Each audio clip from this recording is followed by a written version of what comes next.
Kasi nung una parang tinatanggap ko na sa sarili ko na if may cancer ako, let it be. Kasi ayokong maubos yung pinagpaguran ko. So sabi ko kay Lord, Lord, kung maghihirap lang din talaga ako at mauubos yung kabuhayan namin dito, kunin niyo na ako.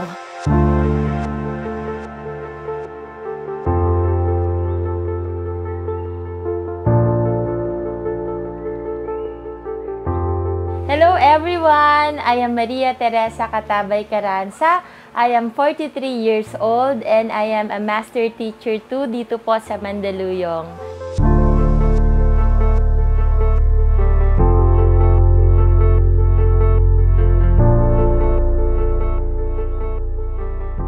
I am a teacher for 22 years and I am an NCR officiating official. I represented the Philippines abroad. So, pinadala na po ako ng Girl Scout of the Philippines sa London, England. And sa New Delhi, India last March. So, I am a credentialed trainer sa Girl Scouts movement natin. Panganay kasi ako, so ang dami kong mga responsibilidad at ang dami ko pang gustong ma-achieve sa buhay.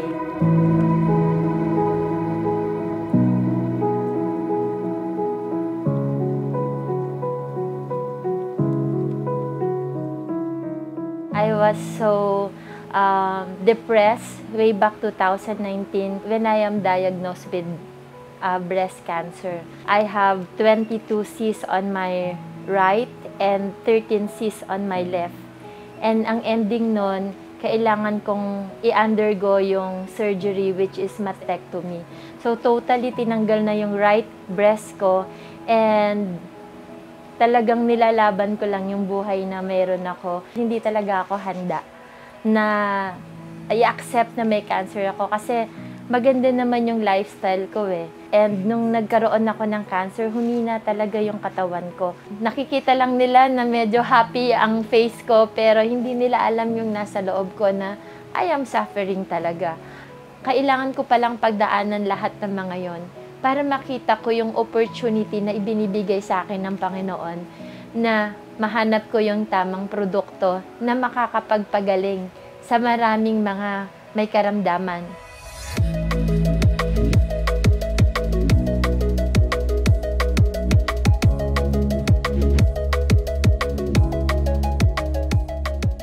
Actually, binalikan ako ng dati kong estudyante dahil nalaman niya na nagkaroon ako ng cancer. Yung dati kong estudyante na yun ay Girl Scout. Sabi niya sa akin, Tita, mag-JC Organic Barley ka. Dahil medyo skeptical ako, ni-research ko pa siya. Hindi talaga ako mahilig uminom ng mga mapapakla. Kaya, nung unang inintroduce sa akin to, nagdalawang isip pa ako. Pero nung natikman ko siya, sabi ko, ba't ganun? Hindi siya ganun sa ine-expect ko. Hindi siya mapakla at saka masarap ang panlasa dahil sa isang taon ko na paggamit ng JC Organic Barley. Sinabihan ako ng doktor ko last August 2024 na itigil ko na lahat ng mga gamutan ko sa breast.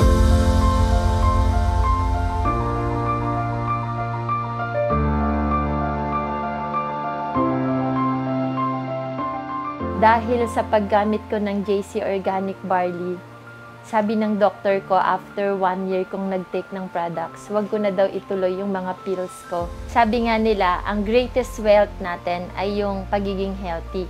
And everything follows. Kasi magagawa mo yung mga bagay na gusto mong magawa. Dati nga, hindi ako nakakapagtakong na eh.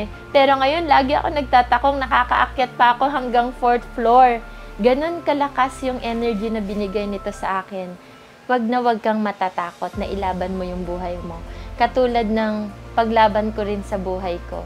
Sabi nga, si God binibigyan tayo ng knowledge and opportunity para mahanap yung dapat na value natin bilang isang tao. And dahil sa kakahanap ko ng magdudugtong sa akin ng energy, na-meet din natin si JC Organic Barley.